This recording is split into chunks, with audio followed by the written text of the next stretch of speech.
Yes. Yes. Yes. So good morning, everyone. Again, welcome to past Thanksgiving. Happy Thanksgiving to those that have celebrated. We're definitely thankful for many things, among them, actually, this community as well, to have a support and be surrounded by those like-minded and in the space industry. And it's also another thankful for Zoom. So all of us being in different areas, different places in on Earth, we can be still connected and share what we know and what we do not know, and brainstorm on how to solve some of the issues, challenges, and so on. Again, being on a platform, something like Zoom or any other virtual platform. So digitalization of the industry is great and definitely helps us during pandemic. And with that said, it is our pleasure to have Charles, our consistent attendant and member of SpaceGeekSpeak, to present his thoughts on the space law. And let me see, I think you can share. Yes. Yeah, I'm ready to. Yes, oh, let's see. You can start sharing. Thank you, Svetlana. I appreciate that introduction and the opportunity to chat about space law. And for those that have seen me before, slightly different perspective, but because for all of the technology and all my limited but extensive knowledge of technology, I can't figure out how to get the PowerPoint onto that screen. So I've just decided to succumb to the whims of my computer and shifted the camera, and that's why there's a different perspective. But welcome, happy Thanksgiving. Hoping that everybody had an enjoyable Thanksgiving. The other advantage right now of the different perspective, or there's an advantage to being able to use the different perspective, is for Thanksgiving, I actually cleaned my office and the couch is empty of papers and piles of books and so forth. So I want to talk today about kind of some of what went on this past year in terms of space law.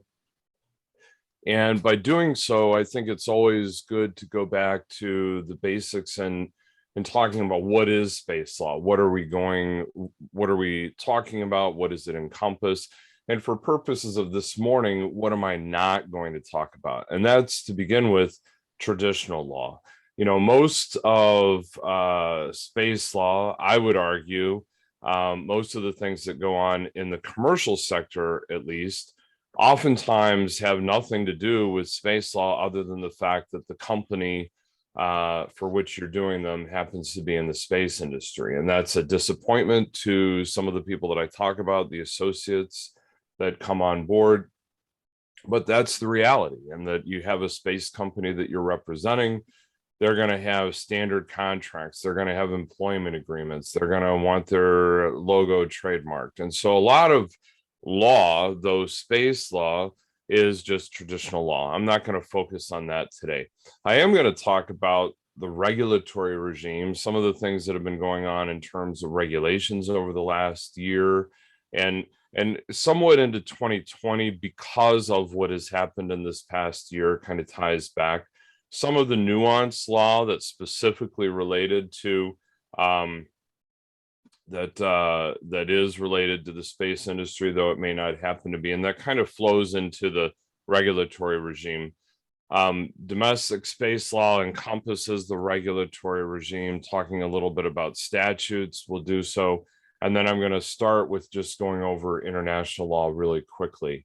And then actually at the end of the presentation, it'll circle back to what's happening in the international sphere on a particular issue that was brought to the forefront by a United States company and its efforts. So to begin with international space law, You know, you should understand that there's treaties, like from United Nations perspective, from the United Nations, there are treaties, directives, and guidelines.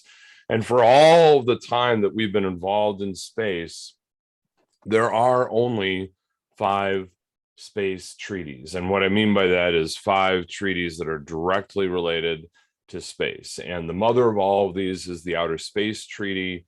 That was 1967. The Rescue Agreement, Liability Convention, Registration Convention, and the Moon Agreement followed. And they all really build upon or elaborate upon principles in the original Outer Space Treaty. This was, again, a very comprehensive document that came out, and it was open for signature in January of 67 and entered into force in October. Article 9, there are a lot of articles, at least up to 9, as you can imagine here. Article 9 is probably the one to pay attention to in the next year and few years, because it's really, there's language in Article 9 that a lot of stakeholders are applying to or using for purposes of making an argument that relates to interference or adverse effects. And that's the due regard language. So if we start, I'm not going to read the whole paragraph here, but if we begin with some of it, in the exploration and use of outer space, including the moon and other celestial bodies. Taking a step back for a moment, the treaties oftentimes refer to the moon and other celestial bodies. Whether we're talking about the moon or we're talking about celestial bodies, it's one and the same application. So I might just use celestial bodies, but that does not exclude the moon.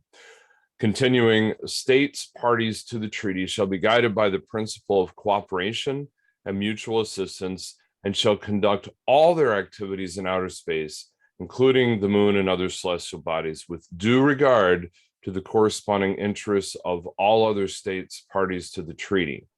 Now, an important concept in that I'm not going to dive into now, and I just ask that you trust me, is that there's language not only in the Outer Space Treaty, but the other treaties as well, that specifies the state party at issue. So let's say the United States, for example, is responsible for the activities of any of its citizens, whether it's a natural citizen, natural person like you or I, or a legal person such as a corporation, limited liability company, and so forth.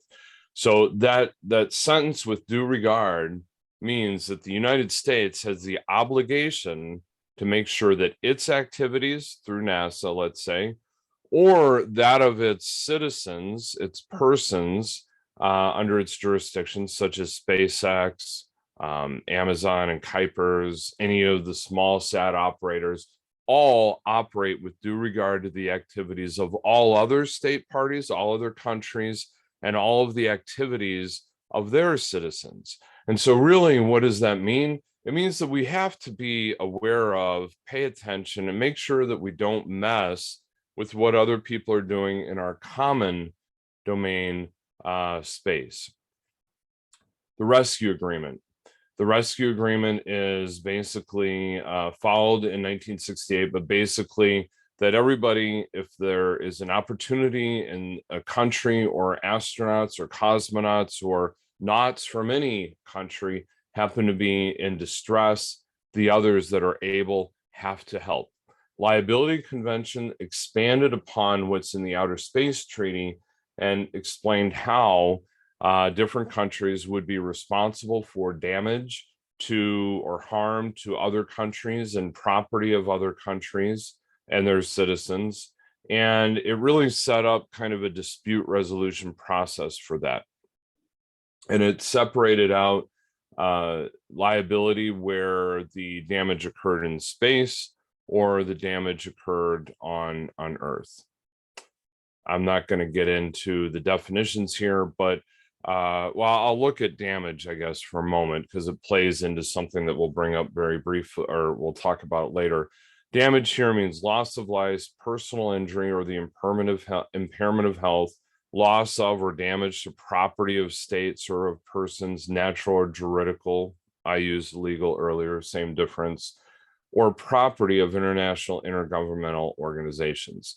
So the question that'll come up later is, what is damage? Does it have to be property or person, health? What is damage? So keep that in the back of your mind. Registration convention, very simply, anything that you put up into space, you register. The moon agreement, this is, while I don't go into the legal issue here very specifically, other than what I'll mention right now, the moon agreement is an anomaly. Now, it opened for signature in 1879, and it entered into force in 1984. So let's take a step to think about that. That's nearly 40 years ago, 4 decades since the last United Nations Space Treaty. So things have changed. Some argue that there's a need for a new treaty to kind of update things. Some contend that there never will be another specific space treaty. But nonetheless, 4 decades. But what is the issue? What's the anomaly about the moon agreement? It's the fact that not many people have adopted it. The moon agreement, basically, the controversial perspective says that under the moon agreement, state parties cannot own any part of a celestial body. So if you look at number 3 here, neither the surface nor the subsurface of the moon, nor any part thereof, or natural resources in place shall become property of any state, international, intergovernmental, or non-governmental organization, national organization, or non-governmental entity, or of any natural person. Essentially, no one can own anything that comes from the moon. Now, there's another article in the moon agreement that applies that specifically to all celestial bodies. So I don't know why they changed the language here. They talk specifically about the moon, but then elsewhere they say everything about the moon applies to other celestial bodies. But essentially, even asteroids here, you go to an asteroid, you're not going to be able to extract something from the asteroid and claim ownership of it. How many of you thought that the United States became a signatory and adopted the moon agreement? Well, you'd be wrong, because that is the only one of the 5 that the United States has not either ratified or signed. And if we look at what the United States has done, they have signed the Outer Space Treaty, the Rescue Agreement, the Liability Convention, the Registration Convention, but not the Moon Agreement. And in fact, if we look more specifically, you can see that the number 1, the Outer Space Treaty, this might be, I forget how long ago this was from, I think maybe even just recently, this month, but the total is 133 countries that have either signed, ratified, or signed the Outer Space Treaty, compared to 22 for the Moon Agreement. There are other resolutions. I'm sorry? Charles, this is Dave. Yeah, so I'm glad that you brought that up about that article in the Moon Treaty, because that was kind of the one thing I really wanted to catch in your talk, because as more companies send vehicles to the moon and such, and if they want to bring back some minerals or something, that Moon Treaty restricts companies from countries that have signed it, but as you say, the US hasn't signed it, correct? Yes, and in fact, Dave, the United States is one of about 4 countries. I'm glad you stopped me, because I was barrel rolling down the hill of space law. The United States is one of 4 countries that have actually enacted legislation, statutes that contradict the Moon Agreement. You are correct that if a country is a signatory or has ratified the Moon Agreement, a company or any person within that country's jurisdiction would not be able to claim private ownership of anything extracted from the moon or other celestial bodies. That means your moon rock, you can't claim ownership of. So is it kind of like flagging of ships? We're going to have companies flag from a country that allows them to do what they want on the moon, whereas they, even if they're kind of based in a country that's signed, they're going to have the flag of a place that allows them to take minerals and stuff? You know, that's an interesting dilemma. And the thing that pops into my mind right now is with respect to the United States, for example, you know, the United States, to launch a particular vehicle, you have to go through the FAA and obtain a license. And to operate a satellite, you need to go through the FCC that we'll get into.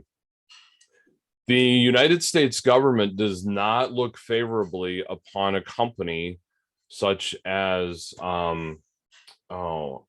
Swarm that is denied that or given a pause with respect to the United States regulatory agency that says, hold on a moment, I don't think we're going to go and give you the license right now, and have the company say, you know, we're not going to wait around. We're going to go to another country that's just going to let us launch and go up into space. And that happened with Swarm, and the United States did not look favorably upon that and fine them. So just kind of an answer as an analogy then, though it would not necessarily be applicable here for the United States because of its own law, another country, that government might not look favorably upon a company that is a citizen of that country that tries to circumvent the law by planting another flag. So that's something for those companies to be cautious of.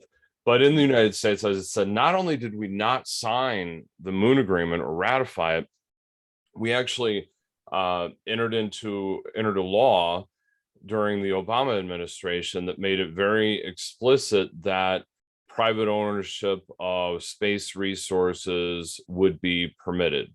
Since the United States, Luxembourg, Japan, and the UAE, from which you and Svetlana just returned, Dubai, they have all enacted statutes that allow for mining of space resources. Now, you might ask, why Luxembourg? You know, why this small country in Europe? Well, Luxembourg is the home of SES, which is a big space player. So they have a big space economy, and that's probably the underlying reason there. Japan, UAE definitely wanting to get into the space commercialization. Those are probably the underlying objectives. So yeah, going back to the moon agreement really quickly, that is a very good point. And that's a big issue because the United States' whole philosophy, and some of the other things that we're going to get into, is the whole philosophy and policy right now, definitely under the prior administration, and currently, I would say, under the Biden administration, there's been no real indication that that's going to change, is commercialization of space and encouraging the commercialization of space. That's not only in, you know, space resources, asteroids, so forth, but also even in military public partnerships and space exploration, so forth. As we know, that commercialization has kind of enabled us to move away from dependency on Russia to get back to the ISS. After we retired the space shuttle program, we were relying upon Russia to get our astronauts to the International Space Station. Now with SpaceX transporting those individuals, that's changed. So that public-private partnership is going to definitely continue. So I appreciate you bringing up that that question. Yeah, There are commercial parts of things.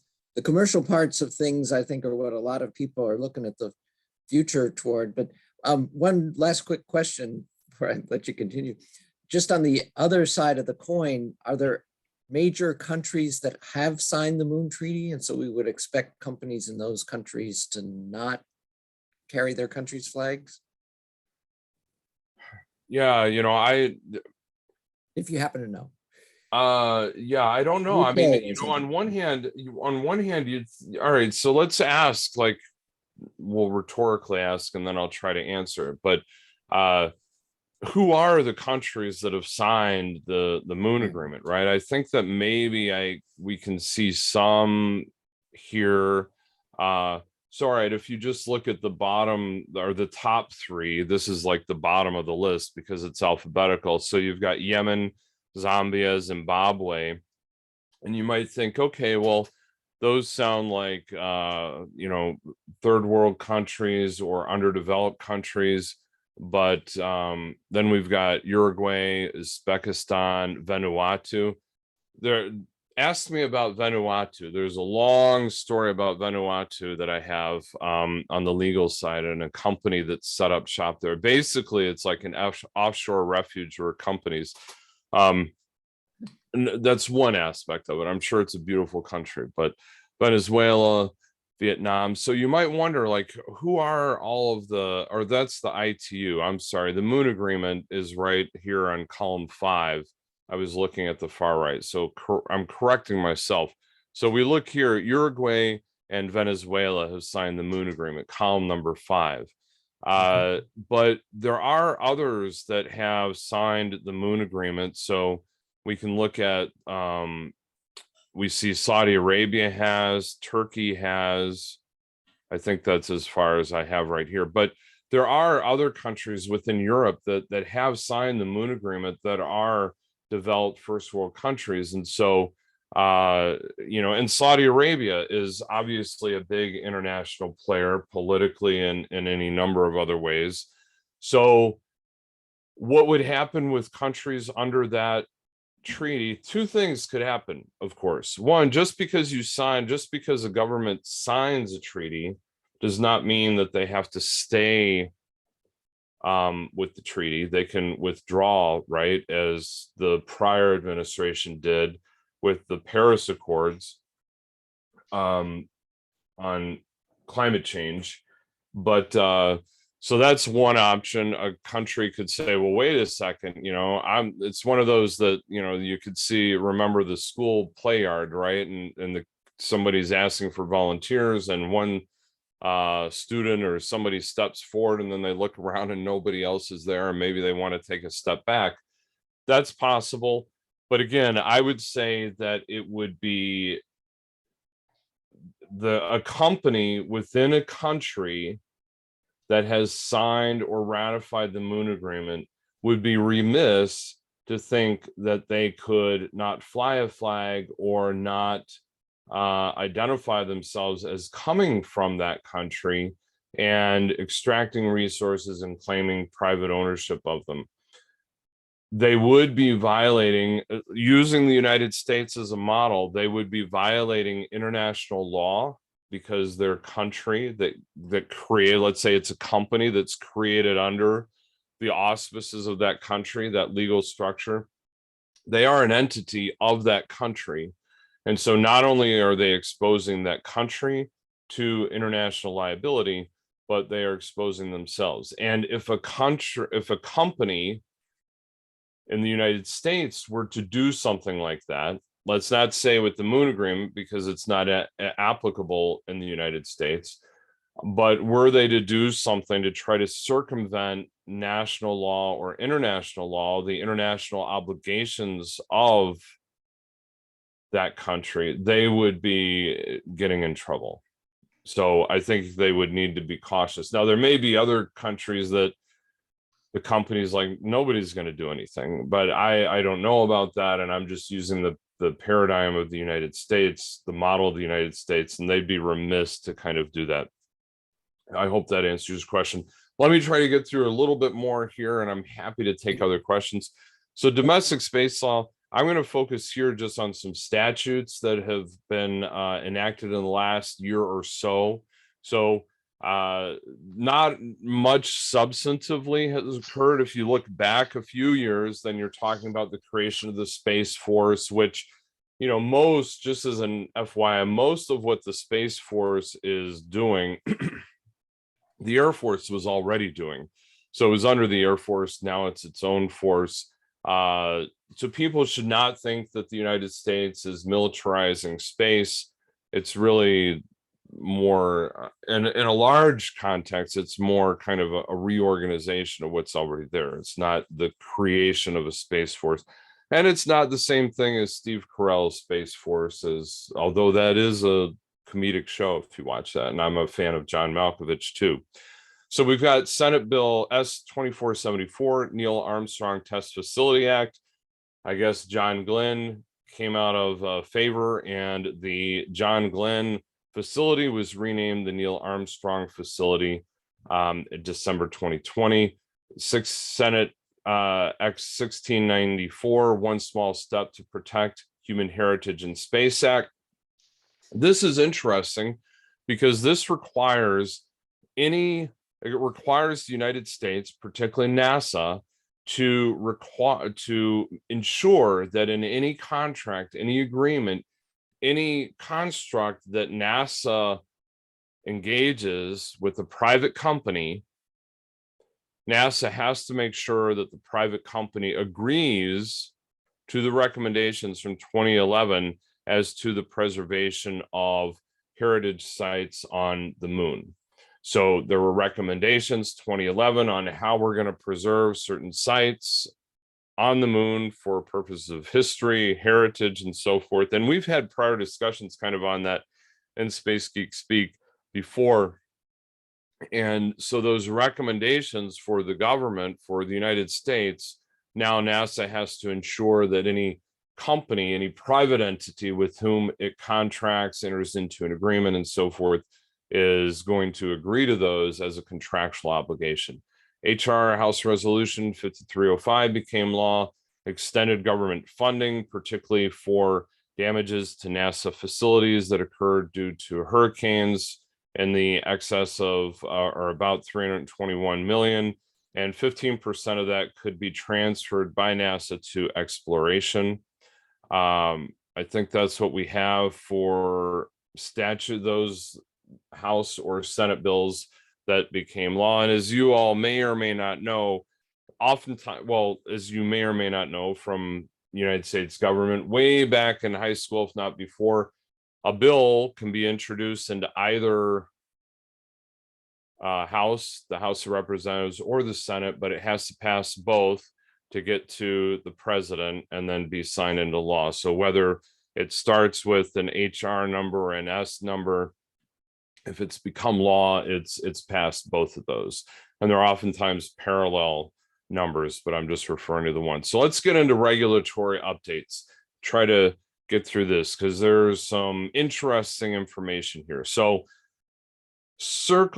kind of harkening back to 2018, there was the Space Policy Directive 2, which sought the United States government regulatory agencies to streamline regulations to facilitate the commercial use of space.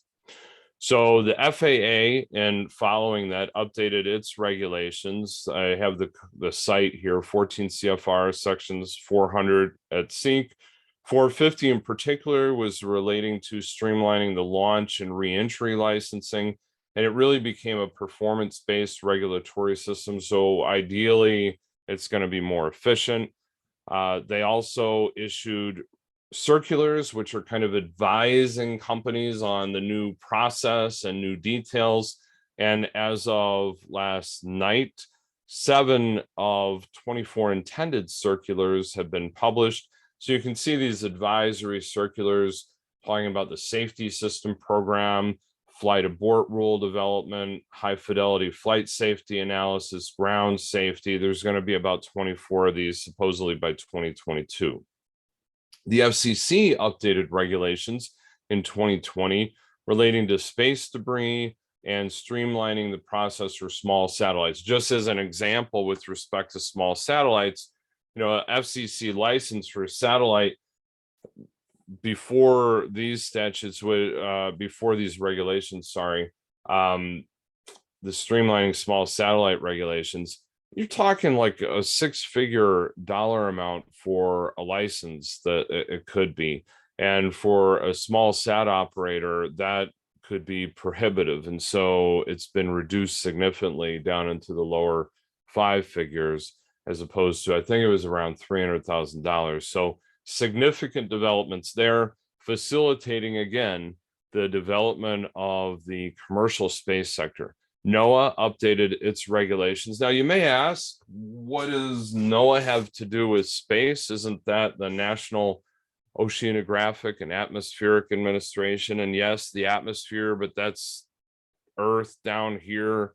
But obviously there is an application beyond that, and NOAA applies to any remote sensing capabilities on a satellite. So particularly if you are observing Earth from a satellite, you have to have a NOAA license. So, you know, for a company launching a satellite, you're going to have to go with the launch company that has an FAA license. You're going to have the FCC license. You're going to have a NOAA license if you're doing remote sensing or particularly imaging the Earth.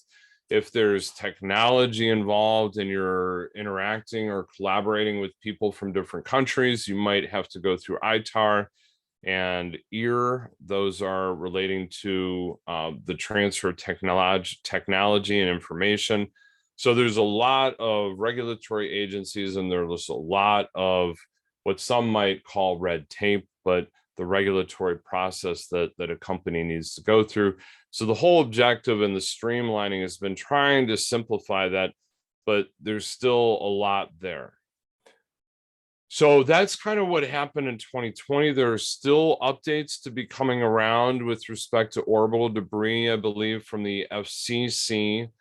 And given this GAO report, the Government Accountability Office, from June of this year, there should be a lot more, because the GAO looked at the FAA's efforts in updating its regulations, and it acknowledged that the FAA had updated its licensing on launch and reentry, but the GAO report made very clear that the FAA has a long way to go and a lot more that needs to be done. It needs to address a financial responsibility, that is insurance for third-party liability. What does that mean? That means that, let's say a company is launching a vehicle, SpaceX is launching something into space. There is a certain point at which the United States is responsible monetarily, and then after that point, and this is for damage to, let's say, a third party, let's say a SpaceX launch hits a Japanese satellite, then there's a liability to Japan, and if it's a private company, that private company for the satellite. So who covers that? Well, ultimately the United States is responsible under the treaties, but then the launching party, SpaceX, would be responsible to some degree. But what if the company doesn't have any money? It's a big issue, because you need to have that financial responsibility resolved. And that's not just space. I mean, that's when you're talking about anything, right? That there's got to be that financial coverage. So the FAA, in response to the GAO report and GAO kind of investigating, they say, hey, wait a second, that's going to be the next thing that we're going to address. But nonetheless, the GAO had raised these concerns before, and the maximum probable loss numbers that are at issue here haven't been updated since 1988. So the message of the GAO is, come on, FAA, let's get it moving. Here's another thing that I found that is somewhat troubling, is occupant safety. The FAA is actually statutorily prohibited from regulating crew and passenger space crew and passenger safety until 2023. You heard me. They are statutorily prohibited from regulating crew and passenger safety. And this is from, I think the law started out in 2004 or thereabouts. I need to confirm that, but basically the objective was, hey, we want to develop the commercial space launch industry. We want to facilitate that. And if we get the FAA, the government, involved in regulating and worrying about space safety and all that, we're gonna deter people from becoming and spending money on that. It's the gist of it. That's my paraphrasing, but that's the gist of it. And I have some problems with that, but you can make your own judgment. In any case, there has been one fatality, a crew member from a private company, one space fatality in 2014. Now, even though the FAA can't regulate crew and passenger safety until 2023, it has issued human spaceflight best practices in 2014. And there was actually an article, and if somebody's interested, I can get it, but it actually was at the 2019 IAC that an article was presented criticizing the FAA's best practices as not going far enough. But so as I said, they're prohibited from regulating it. So, but there is a regulation that the FAA has to ensure that you have anybody that's going up, crew or passenger, acknowledge and sign. An operator must inform each spaceflight participant that the United States government has not certified the launch vehicle and any re-entry vehicle is safe for carrying crew or spaceflight participants. If you look at the rationale, it becomes a little bit scarier in my mind. This non-certification statement explains to the spaceflight participant that the FAA's licensing and permitting requirements are not intended to ensure occupant safety. The FAA is currently prohibited from regulating the safety of occupants except in response to specific situations that resulted in occupant casualties or posed a high risk of causing casualties. Additionally, although Congress has charged the FAA with certificating aircraft, it has not provided the agency the authority to certificate launch or reentry vehicles. Accordingly, this provision cautions spaceflight participants not to expect the same level of safety from space travel as from air travel. Yes. So 2023, we've got another year or 2 years to wait. The FAA must also, according to the JO, contend with reusable launch vehicles. The safety of these, using those, we're becoming, SpaceX in particularly is starting to use or has reused launch vehicles, not only just for cargo, but for people as well. Operator licensing. So a lot of updates to come down the line. And I think that from the GAO's perspective, not only should this occur with the FAA, but I think that a lot of the regulatory agencies focused on space have some updates to do. Watch this space, to coin a phrase or use somebody else's phrase. Viasat v. FCC. Very briefly, this is a lawsuit that's going on. Viasat sued the FCC to essentially say that the FCC should never have licensed SpaceX Starlink satellites. And the argument happens to be that in completing Form 312, which is the application for a satellite license under the FCC, that there's a checkbox that I'll get to here in just a second that any satellite operator must check, hey, in doing what you're planning on doing, is there going to be any kind of environmental impact pursuant to section 1.107. And if you look at 1.107, the FCC's kind of encompassing environmental impact area or regulation, it's limited to terrestrial activities. And so any space operator, any satellite operator is going to say, no, our satellite's going to be in space. We don't have anything to worry about. So check no. SpaceX legitimately checked no, because under the FCC's 1.107, it doesn't include anything about space.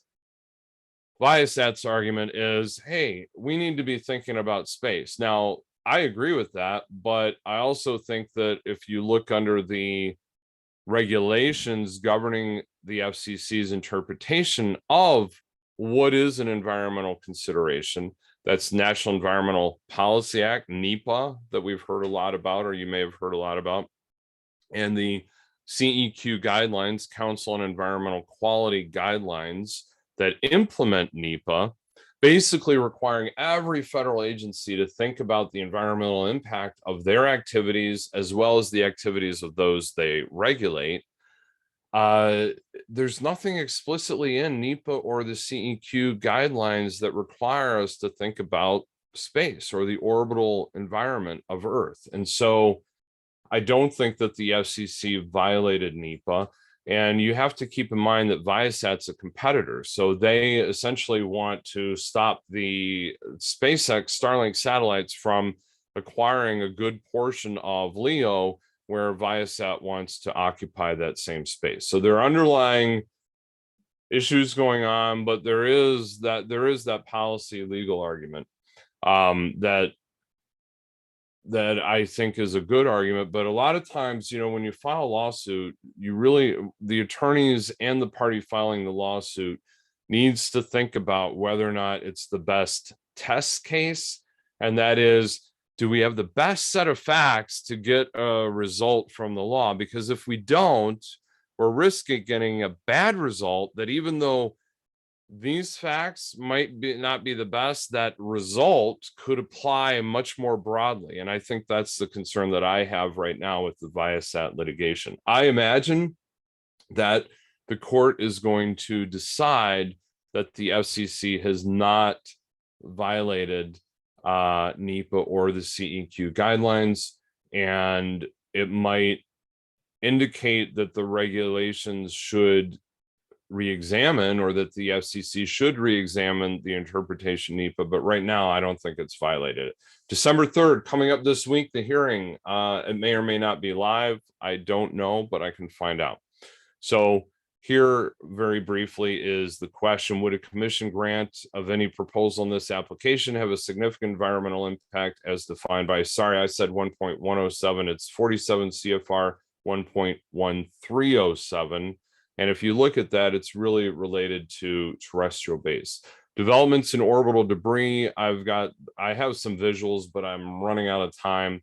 So the argument here is that the environment necessarily must include the night sky. So I buy what under the policy argument the Viasat has. I think their motives are commingled, but there's definitely a need to look at Earth's orbital space as part of its environment, because there's a lot going on there. Here's an image. This is from space debris.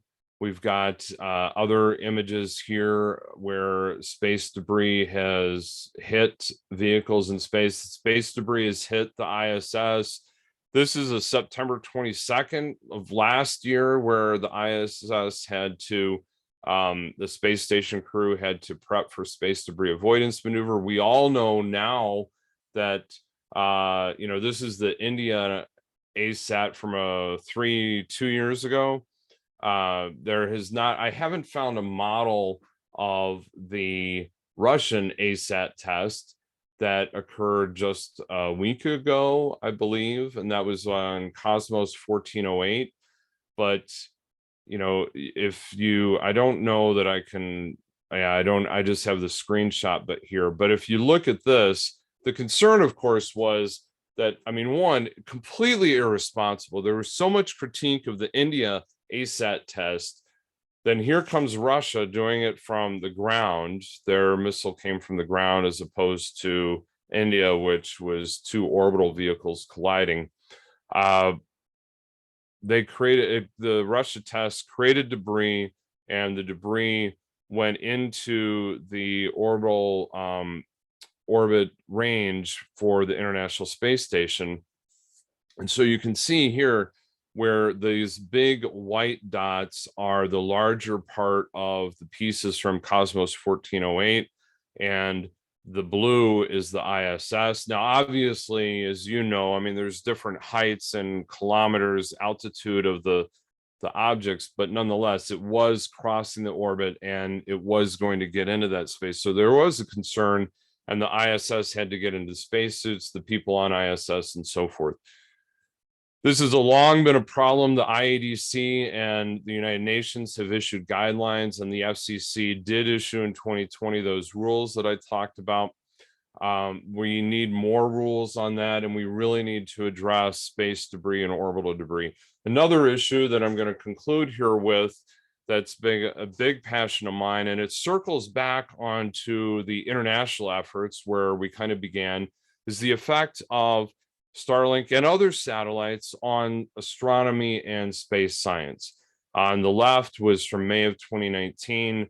Starlink satellites crossing the night sky caused a lot of concern among astronomers. My photograph to the right, which was not as neat, but it was my photograph. And these are basically the Starlink satellites. Now I have to give SpaceX credit, and that SpaceX has worked with the scientific community on trying to address the issue of how to mitigate their satellites. They started with DarkSat. They launched one DarkSat, and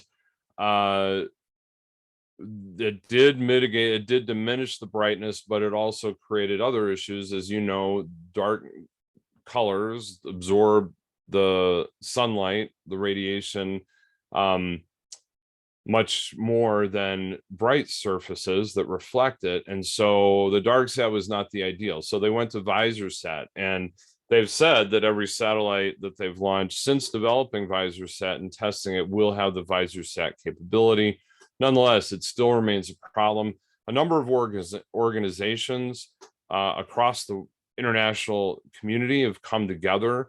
There was SatCon 1 in 2020. This was US based. The American Astronomical Society came together with a lot of interested parties, including industry. SpaceX did have a representative. They did come up with a report.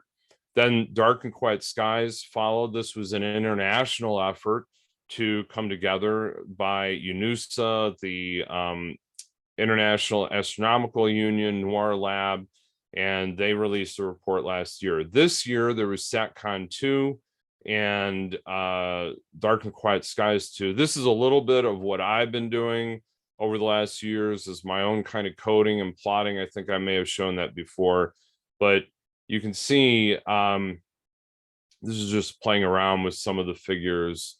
I'm going to get through this, but so Dark and Quiet Skies just concluded October. Dark and Quiet Skies 2 just concluded last month in October. There will be a report coming out. SatCon 2's report has come out. Dark and Quiet Skies 2 report will come out. But we really need to think about the Earth's orbital space as part of the environment. That really remains a question, is where do we draw the end of Earth's environment?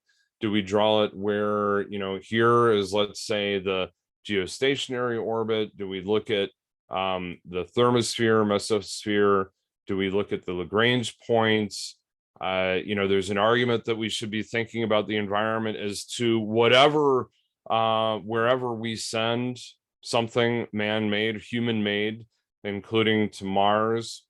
And, planetary protection is already a concept within NASA and the United States, and that's the practice of protecting solar system bodies from contamination by Earth life and protecting Earth from contamination coming back from those solar system bodies. So we're already thinking about protecting the life, the possibility of life that might be on other celestial bodies.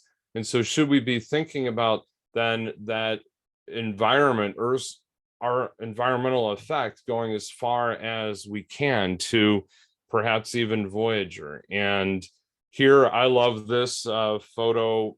You've all heard about the pale blue dot, which is Voyager looking back at Earth. The middle photograph here is actually the Earth looking to long distance Voyager and getting a signal from it. So these are legal issues that we need to define, we need to determine, and it really needs to come on both an international and national level, because that's really the national level is where we're going to be able to control and restrict companies and their operations. But nonetheless, we need these things on an international level so that there's a coordination of these policies. Here you can see some other images of satellites going across the observational telescopes. The far right, that is several hours worth of observation. It's not like 30 seconds, but nonetheless, we get the picture that Earth, even though space is expansive, Earth's orbital space is finite. And even though it's big, there's a limited number of satellites that can be in that orbital space at any one time to avoid conjunction issues. And we need to define what that is. And in fact, all these international, national and international organizations are licensing satellites, allowing these licenses to go forward. And although they acknowledge that there is a finite number of satellites that can be in any particular orbital altitude, or let's say LEO or variation altitudes within LEO or MEO, they don't identify what the number is. And I don't know that they've actually calculated and made that number official. But if the number is, let's say, I'm just throwing out there, 50,000 to have, let's say, at the 500 kilometer plus or minus 10 altitude, then you can't be allowing 70,000 to be in that space. You're going to have much more conjunction issues there.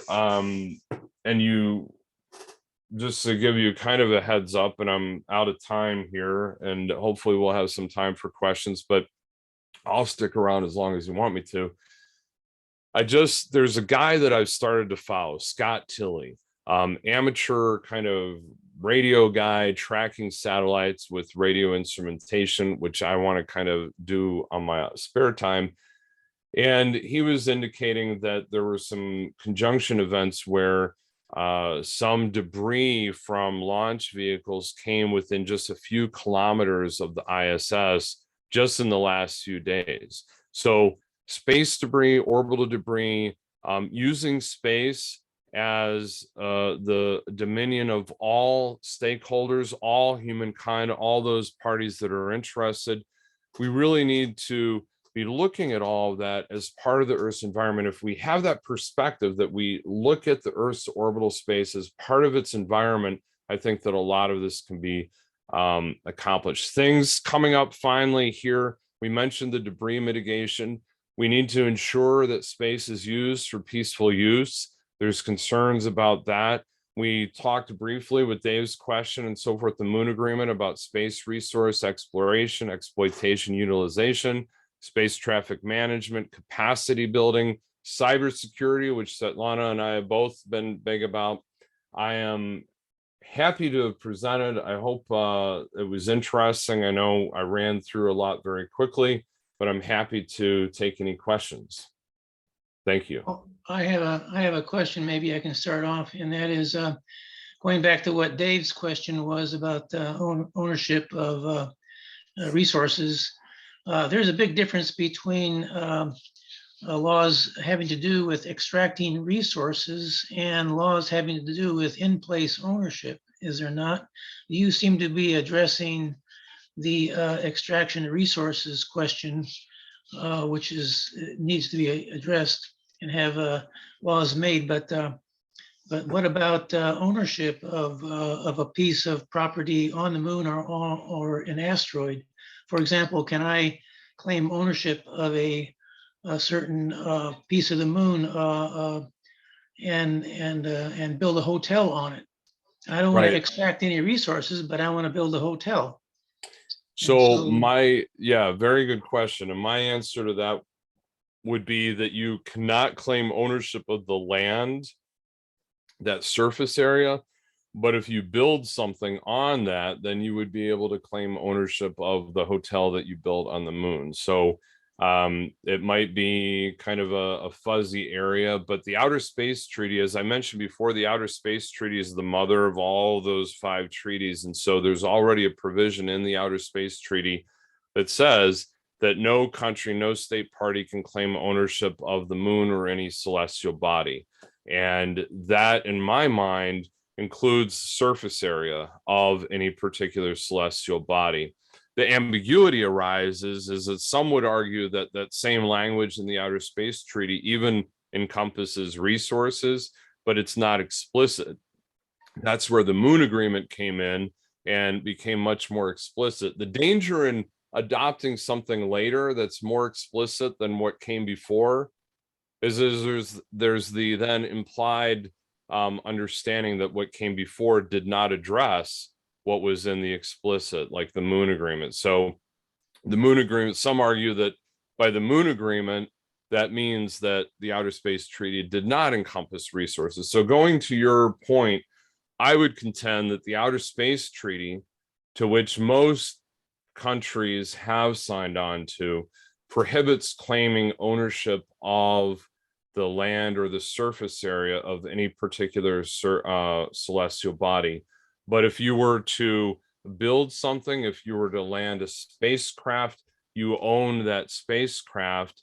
And there is also provisions in the treaties that no other state party could claim ownership or do anything with those spacecraft. And to kind of extend your question, that actually gives rise to one of the problems with dealing with orbital or space debris, and that even that debris arguably still owned by the launching country or the company that launched that. So you couldn't really have an industrious company go into space and be a garbage collector and just collect all this debris, because it's still owned by the party that launched it.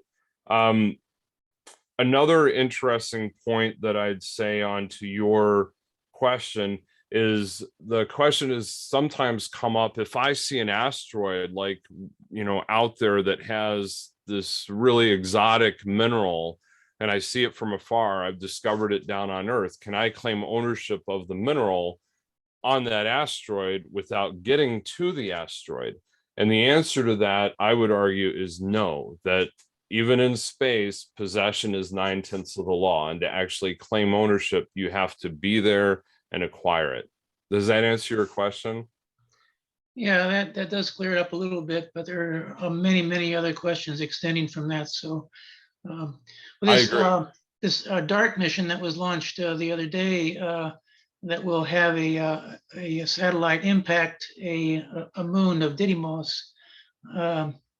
So is there any legal aspects to that that was a problem, or in other words, can you change the orbit of an item in our solar system Right. without going through any legal ramifications? That's an interesting question, because I would answer no right now, but it is an interesting question because, again, the Outer Space Treaty says that you can't claim ownership of the celestial bodies, but can you do something to affect that celestial body in a global kind of that aspect, like knock the asteroid away from Earth? That's a good thing perhaps, but maybe it's knocking it away into the to be captured by a company that's in space. So that's really an interesting question that I hadn't thought about. One of the things that I had thought about is, and I don't know if anybody here has an answer to that or has read on it, the DART mission, is that, the DART mission, that launch followed very quickly after the Russian ASAT test. And so, which had nearly unanimous, other than Russia, condemnation. But I wonder where in the impact of what the impact of the DART mission will have, and whether it's just knocking it and the satellite maintains, the DART spacecraft maintains its integrity. I find that hard to believe. So we're going to be creating debris nonetheless. I think the distinction might be the orbital area or where that debris occurs, but nonetheless, I think that's something that every mission needs to think about, is what the value is in the science versus the debris and the effect it causes. But Mike, that's a really interesting question on how far, like the Outer Space Treaty, you can't claim ownership, but can you do something to a celestial body that changes it for everybody? It's not just extracting something. If you change its orbit, you're changing it for everybody. So good question. Thank you, Charles.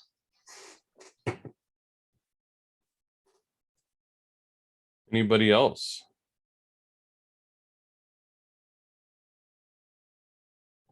I, I wanted to.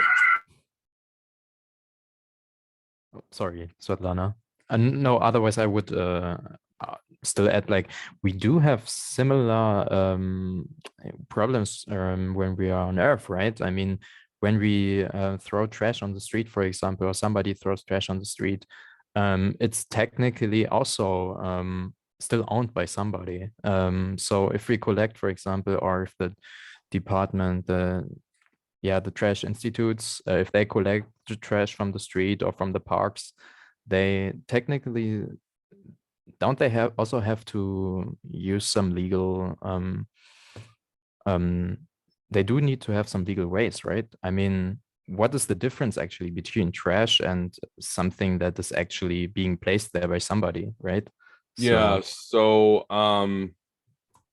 there's you're right. And so what's interesting, there's actually an article that should be coming out soon in the Houston Lawyer that I just did that talks a little bit about this issue, where I alluded to briefly that possession is 9/10 of the law.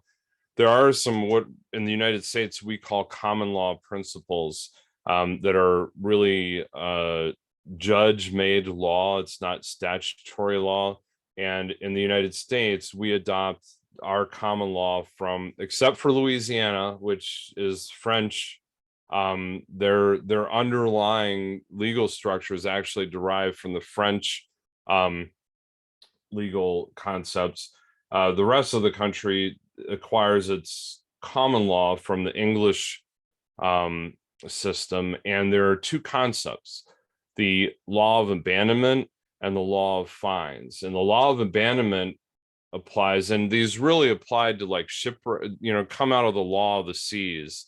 And the abandonment is that there's a certain point at which you could argue that somebody has abandoned, let's say, a shipwreck, that if there's a shipwreck out there that has been there for decades and nobody's done anything, and can you claim ownership of it?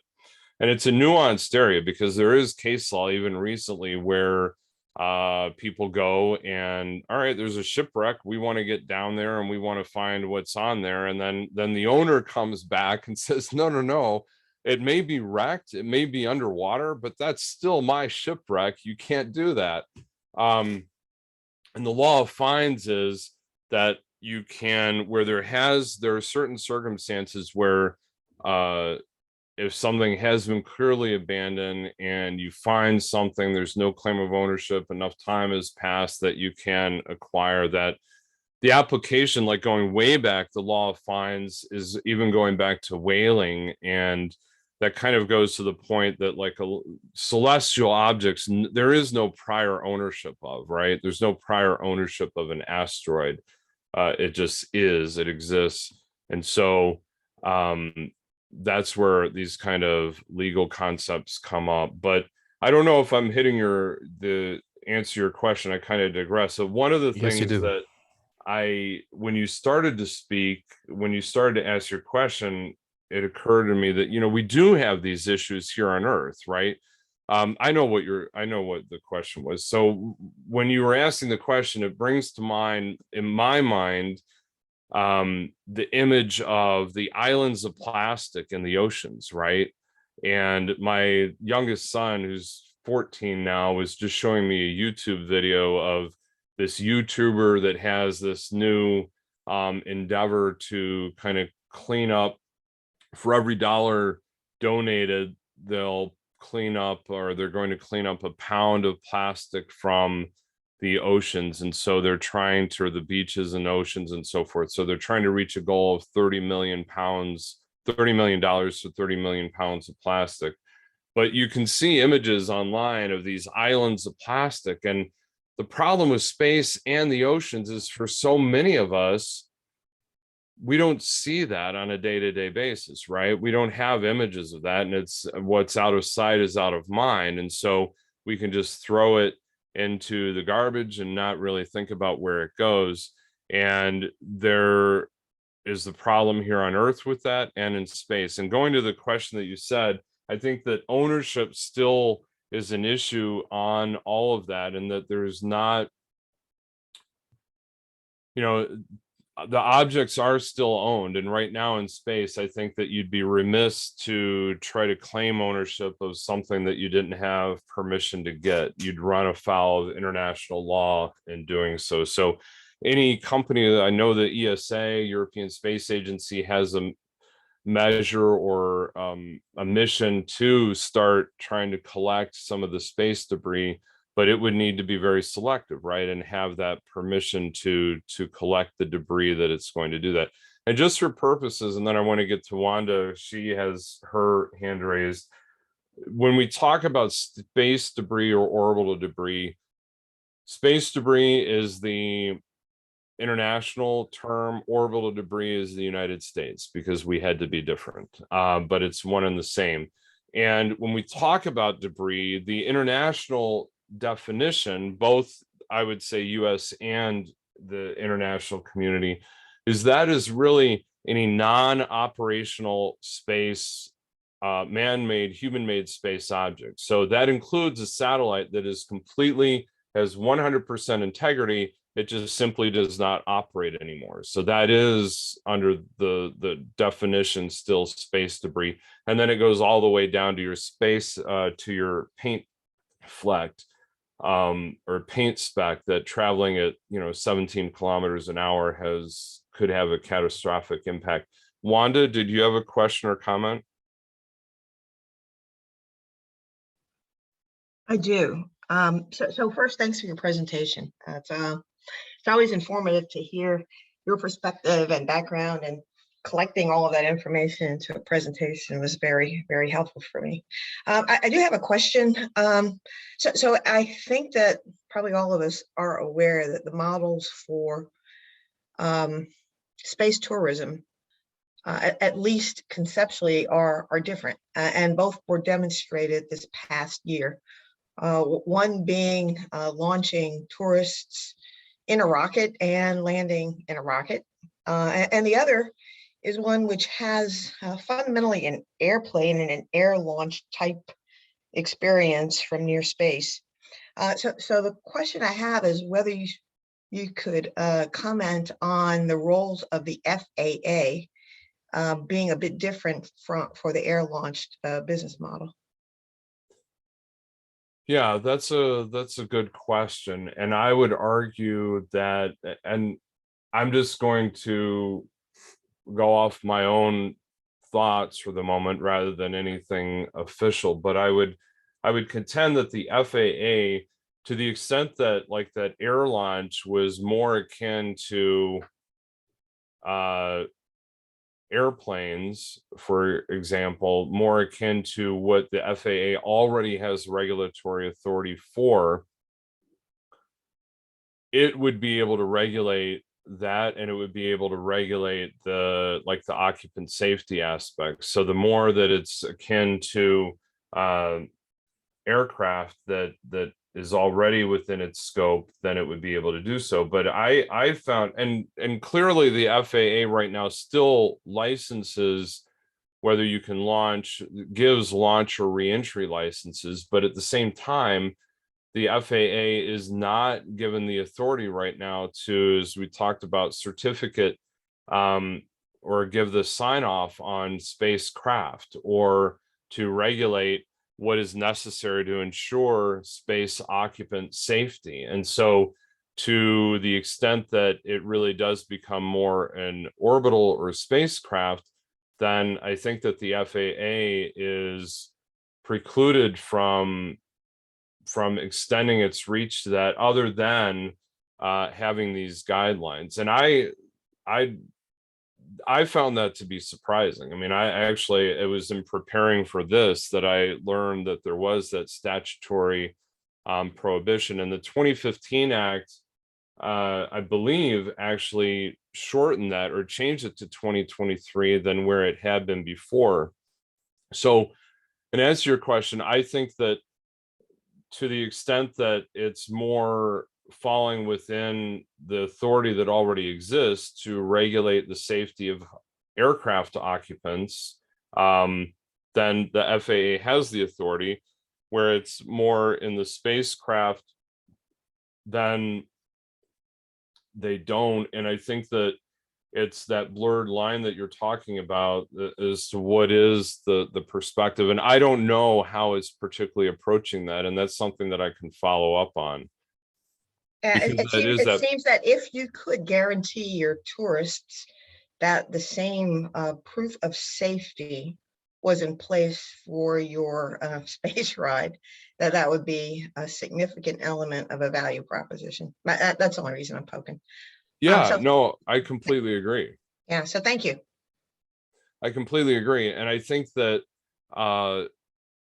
you know, it's when I was reading that, it was, you know, we all have read well, maybe you haven't read the fine print, but, you know, it's like even going to, we hear all of the ads for medicine online now or on the radio or TV, and they go through all the list of potential side effects, and some of them are really bad. And then there's the fine print that, you know, we might go on a zip line or some other kind of activity, and there's the fine line that you're waiving any liability for any kind of things that could go wrong. And that's the company putting in that contractual obligation, right? The company that's operating that is saying that, hey, look, you're not going to hold us responsible for some of the things that might occur. And I'm not going to get into whether that's enforceable or not. But when I was preparing for this and I was reading the statement that the FAA was requiring companies to provide, it was really the FAA saying, look, we are not regulating space occupant safety right now, and we can't, and therefore don't expect that you're going to have the same safety standards in traveling to space as you would in traveling in a plane. I mean, I think that some of that's intuitive, but nonetheless, it was a bit profound for me. And I think that you're right to really make, I would argue that it would be quite the contrary to what the premise for that statutory prohibition seemed to be, right? When I mentioned before that prohibition on the FAA regulating occupant safety was supposedly to let the industry grow and expand and not deter or constrain the technology. I would think it would be just the reverse. I can understand letting technology grow and kind of develop, but I would argue that you'd have a much more burgeoning space tourism economy if the FAA was regulating to where you could say that, yes, you can expect the same kind of safety traveling to space as you might in traveling in an airplane, at least from the United States. Does that make sense? It does. And I do remember when that law was being lobbied, and much of the reason for it was due to capitalization of the industry. So those of you that are familiar with NASA's programs recognize that there's a significant amount of data required in order to demonstrate safe performance. The commercial folks were able to get by with 10 to 15%, maybe 25% of that data set by reinventing ways to demonstrate that they were capable of safe flight. And again, demonstrating safety to investors and maybe an insurance company are so very different than demonstrating it to the government. And so that was just part of a fundraising focus and effort to build the stepping stones in order to get to a successful business model. So yeah, it's kind of a scary law, but yeah, it's that buyer beware, right? Exactly. Flavor that they put in place. So I guess it's a watch this space opportunity. Thank you very much. Yeah, thank you. I wanted to circle back on the earlier in your presentation, Charles. And by the way, thank you for a presentation that you mentioned about the based on the treaties that no country or no entity can claim any of the celestial bodies or the own, but yet they can claim they have naming rights though. So what's the difference between naming rights and own it? Yeah, I think that, you know, that's, I think that it's a lot of those private companies that are online and so forth that we used to, pay $50 or $30 and get naming rights to star, and you could give it as a gift and everything. I think that that was somebody's idea that came up and said, let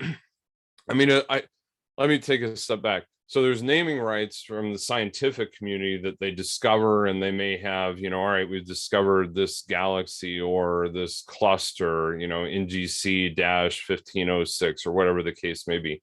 That's something separate from saying, hey, I've bought $50 and now I have a star named after me, Mud Star, somewhere out in the Andromeda galaxy. And I think that those are not really official, but I think that's a significant difference. Naming rights is different than claiming ownership rights. It's kind of like this whole NFT thing. I don't know if you all are familiar with the non-fungible token NFT, which basically is the newest fad. And I may be completely wrong. I was not one to buy $1,000 worth of Bitcoin 10 years ago, and I'm now independently wealthy. So I might 10 years from now be looking back, or you might say, Charles, you said that NFTs were just a fad, and now, if you had put $10 in, you'd be a billionaire. But it's weird. And the NFTs are getting into the space area as well. I mean, I have some clients that are looking at NFTs for trying to get value off of some space naming rights or so forth. So just to give it a concept, it's kind of combining ownership and blockchain technology is kind of the foundation for cryptocurrency, and so it has this digital record of your money, so to speak, and it legitimizes it. You can track who owns it and so forth.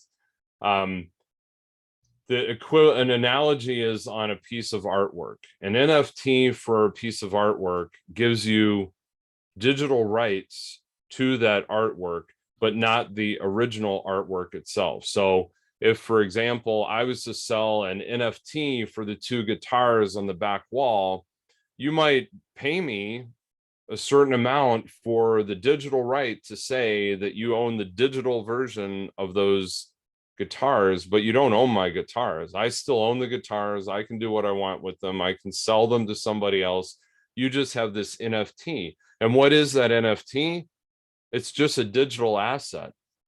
And so it's crazy. I mean, there's an artist just recently that I forget his name and the piece of art that was sold, but until a year ago, the most that he had made per painting was like $250, maybe $500 per painting that he did. He just sold an NFT for one of his paintings for $69 million, definitely double-digit $1 million.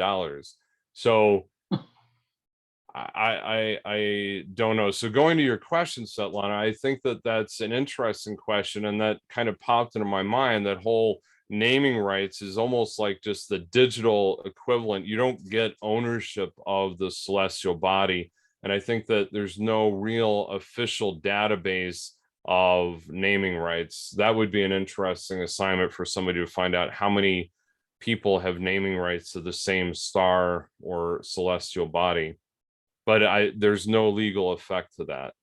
Well, Charles, you may know that Alan Stern, who was the scientist on the New Horizons mission, he had a company before that intercepted the planet Pluto. He had a company called Uwingu, and Uwingu sold craters on Mars. I mean, they didn't sell the crater itself, but they sold a naming right for a crater on Mars. And many people bought those, and I even bought 2 of them. You can buy a small crater to name on Mars, and you can name it anything you want for maybe $5, up to at the most $5,000 or $10,000 for a massively large crater on Mars. So a lot of people bought all these craters, and he was very careful not to have people name a crater or sell a name for a crater on Mars that had already been named by the IAU, for example. So the IAU names were already taken. Those craters were already taken. But if there are many craters on Mars that have no names at all, so he took it upon himself to form this company called UNU, and he sold naming rights for all those craters without names to people who wanted to buy them. And do you know then, did he report those to the IAU? Like, did the IAU adopt them then? I think the IAU had continuous arguments with him about him naming or him working names for those craters when they did not adopt those names. Yeah. So there was a continuing argument going on. I don't know how it ended, if it even ended up, but my question is, I paid for a pretty nice sized crater for my wife, and I named it after her. And then I bought another crater that's named Helton on Mars. So if you ever go to Mars and you want to squat on a crater named Helton, you might have to get permission from me, because that's my crater.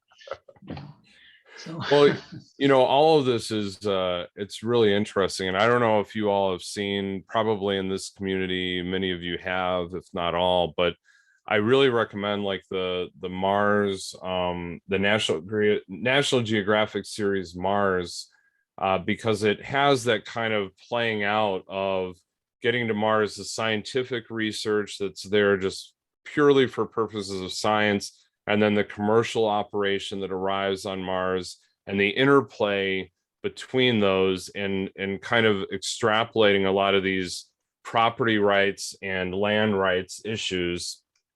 It's a good exercise in what might be, and eventually we're going to get there. I mean, we already, the asteroid mining is not as far off as it was, let's say, a decade ago, right? Because not only has Japan and the United States demonstrated that it's technologically possible to extract resources from asteroids and bring them back to Earth, Japan having done so, and then there's a sample that the United States has on its way back to Earth.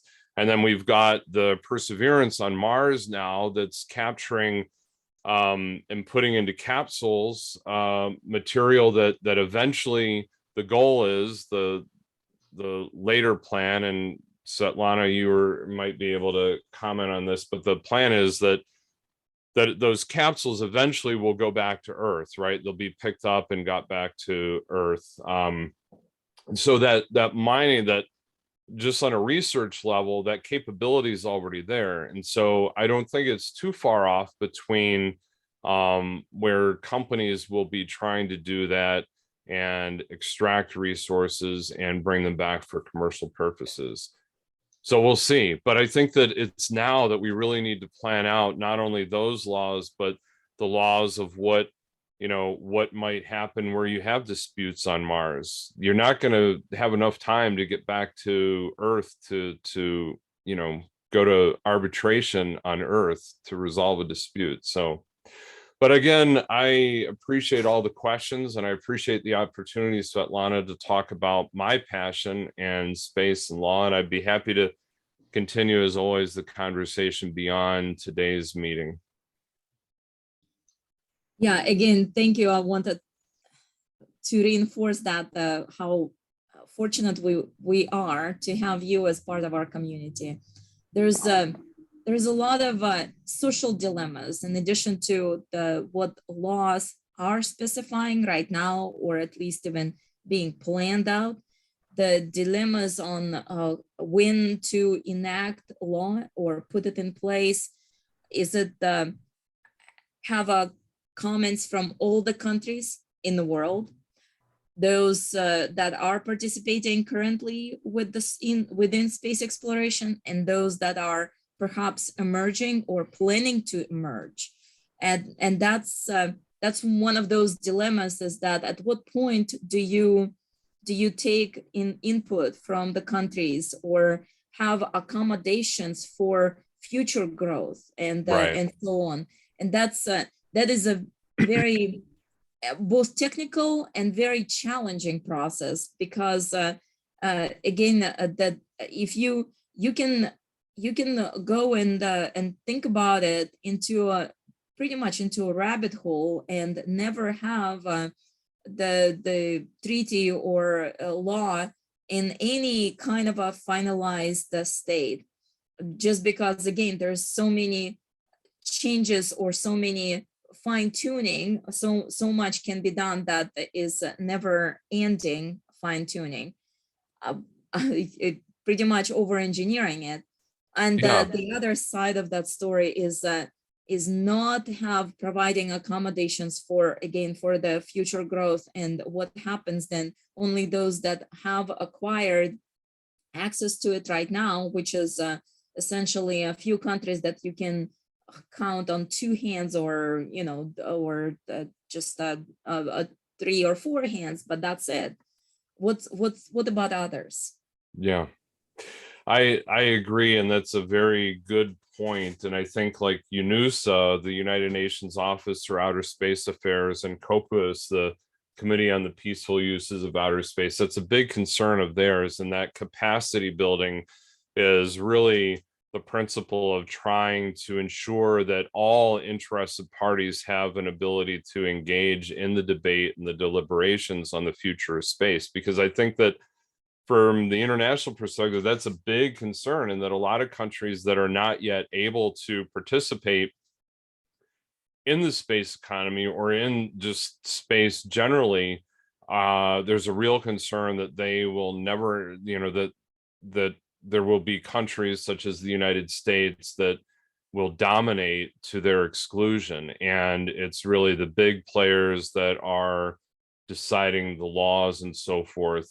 To your point, as far as the difficulty in coming up with an international agreement, I mean, it's been 4 decades since there's been a treaty relating to space, and that's why some people say that the odds of getting another treaty relating to space are very slim, and that could be a problem. But at the same time, it is that debate between law ensuring that we protect the interests of all people, but also facilitating growth in technology, because we don't want to diminish. So very good point, Svetlana. And I think that that's the concern to have, that's going to always be there, is making sure that everybody can participate, that we try to protect the interests of all while allowing for technology and innovation to go forward.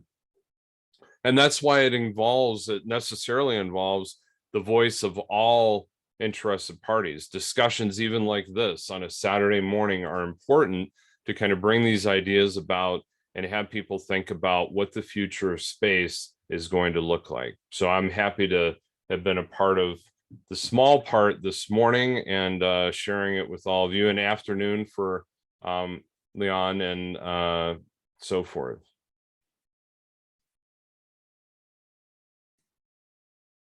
Yeah, thank you, Charles. Any other comments, questions? Catalina? Thank you very much. It's really very interesting, and there are many issues to, everything you say, there's another question about it and how to implement things. I was wondering if Mike really owns the crater, or he owns the name of the crater, and what happens if I go there and build something? Who is going to tell me, who is going to do something about it? If I go to the moon and I find gold and I bring it back, who has the power to take it out of you? Yeah, take it from you. To do something? Oh, I don't know, because in Mexico, for example, you cannot own a beach. It's illegal. It's owned by the government. So if you cannot go and build something, and or you can build something, but the land is not yours, like you explained of the hotel. But then if you do and in Mexico, we do not own the underground. So if I find oil in my house, it's not mine. But So the government can come and do something if I do something wrong. But if I do it in the moon or in an asteroid, who is going to go there and, put me in jail or something? Right. I think Because that's nobody owns it, actually. a very general question on all of space law, and that is, how do you enforce it? And maybe that's a topic for another discussion, maybe next week, because that would take some doing by Charles to come up with ideas on how all these laws are enforced in some general way. So Because if you can't enforce the law, then the law is just bureaucracy, and it's just Right. a lot of fun games to play in Congress or in a group meeting of lawyers. And that's all they can do is just talk about it and discuss it and then play a game with it. But if you can't enforce it, it is nothing more than a piece of paper. Right. Well, Do whatever you want. To Catalina's point, as you were talking there, Charles, I was thinking about what of the samples of the moon that have already been brought back to Earth. The US brought back, a number of pounds, and I believe President Nixon even gave pieces of the moon to leaders of various countries around the world. So, you talk about ownership of pieces of the moon. I mean, already there's been pieces spread around and given away. You could claim But that those we are not now, part of that treaty. We're not part of that treaty, so we do not abide by the treaty argument. but in terms of, as you're saying, Catalina, so you find gold and who's going to try to take it from you in the same way that these pieces of the moon that have already been spread around to various countries of the world, who would, try to take it away from them? Like in many books, pirates would go to an island and then the island would be theirs and nobody was able to take the island away. And in many science fictions, there are always these groups of kind of pirates that take little planets or asteroids or whatever, and they live there and they're mean and they are like pirates. But who can enforce that?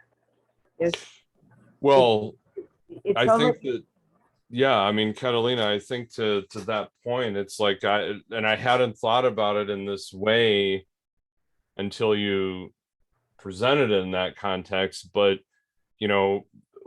who's to say that the first party, the first company, or the first group of pirates to land on a certain aspect of the moon or Mars or any other celestial body, if they're there first and they have the means and the power to say this is ours and you're not taking it from us, unless there's somebody there that's going to prevent them from doing so, what is to stop them? Because once you get your foothold, then you're defending. It's easier to defend than to overtake often. So, and going to Mike's point, I mean, a lot of times, it's like in the United States, our democracy is so much dependent upon people playing by the rules, right? Just by trusting the system.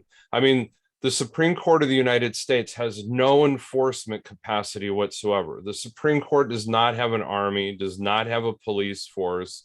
The Supreme Court, the judicial branch, depends on the executive branch to enforce the law.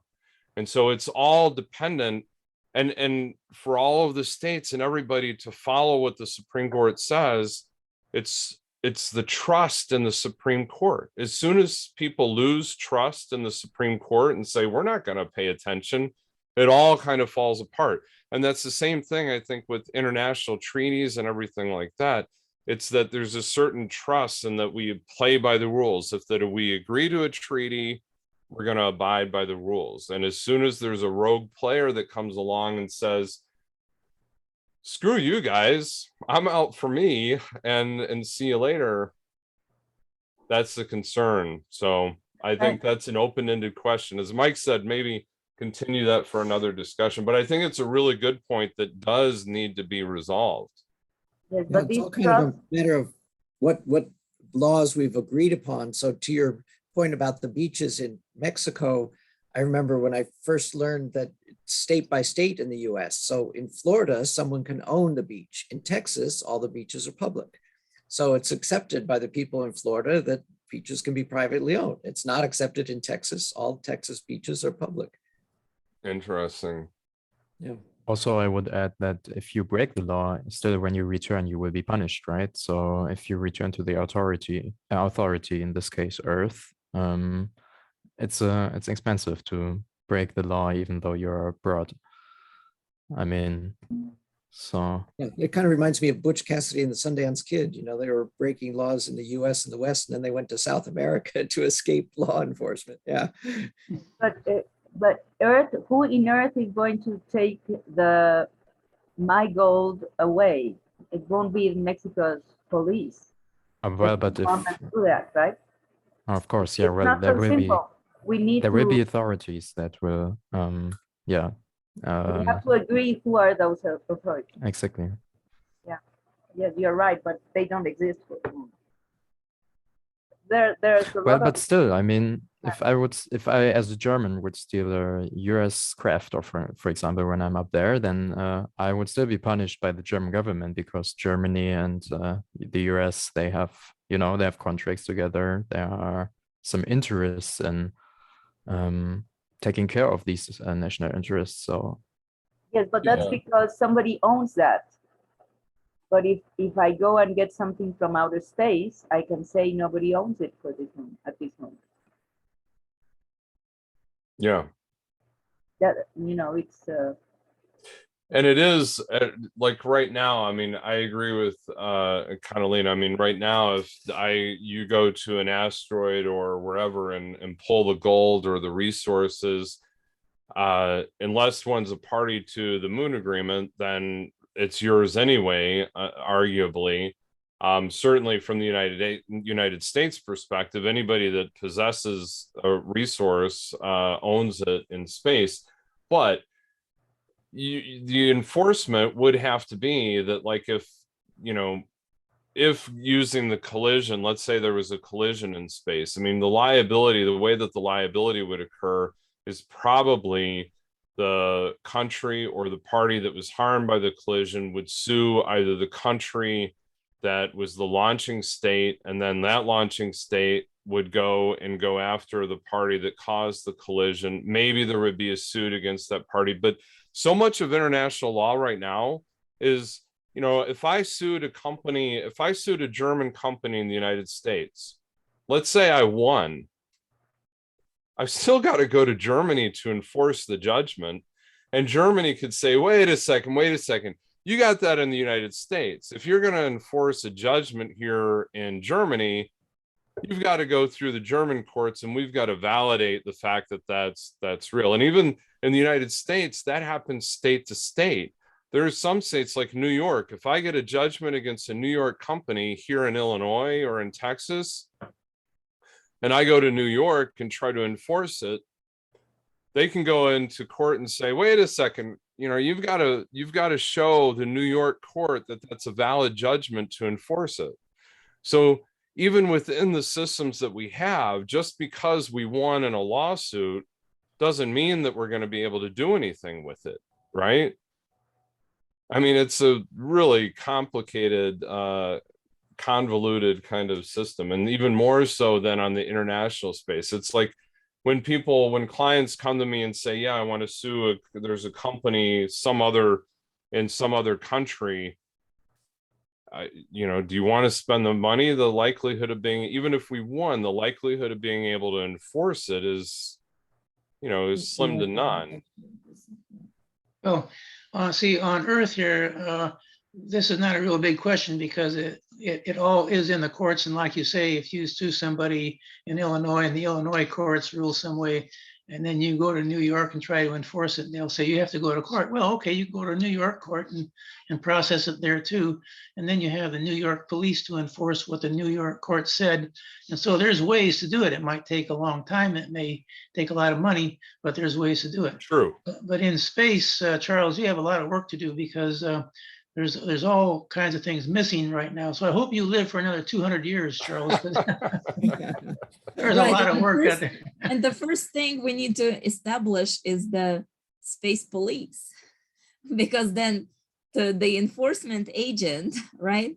And of course, I'm trying to be sarcastic and funny, humorous on that, but it's essentially what Catalina was leading to, is that the enforcement part on pretty much any agreement or treaty right now is more of the, even those countries that have signed, though they did it voluntarily, right? Then the adherence to that for those that sign is still voluntary, because unless someone else points, and that would be more of the public opinion that would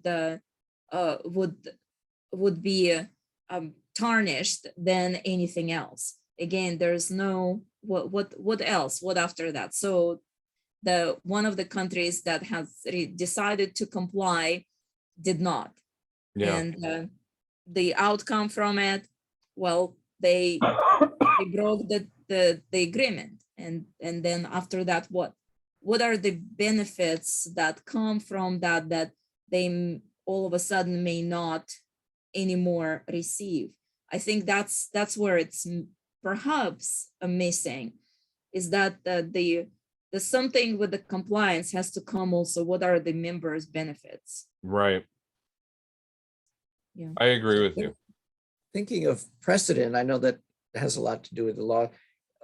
Antarctica, I know, has sometimes been used as a precedent because it's got, nobody can claim it, but obviously there's a lot of scientific research stations. They drill ice cores and take those away and things like that for science. Yeah. Dave, that's a really insightful comment, because actually the Outer Space Treaty, the foundation of the Outer Space Treaty was the Antarctic Treaty. started there. So going back all the way. And in fact, I was hanging out at the University of Chicago in the Eckhart building, which is where the Division of Physical Sciences happens to be, in astronomy and astrophysics. And there was a guy there that was actually involved in an aspect of the Antarctic Treaty, and kind of commented that at that time, that if you look at the Antarctic Treaty and the principles that kind of outline, and then you compare that to the Outer Space Treaty, you can definitely see the parallels. But, and even more so to your point, though, looking back at now, talking about the space resources, looking at how do we handle, how is the Antarctic Treaty, how does what is happening in the Antarctic region play into things now? It's really a fascinating area. I mean, and a lot to be decided. I don't know if I'll make 200 years, Mike, but I'll try my best. Okay, well, thank you so much, everyone. It was a very lovely discussion, and definitely important. And I think it is important for us to continue touching bases on that, and make it sure that others also aware, because the bringing awareness to this subject is what will help to at least somehow address the challenge, and somehow make it better, and eventually in future 200 years from now, maybe, Mike, and it will be solved by somebody, by our children's children, right? Anyway, thank you so much. We'll see you next Saturday, and have a great week until then. You too. Bye, guys. Thanks, everyone.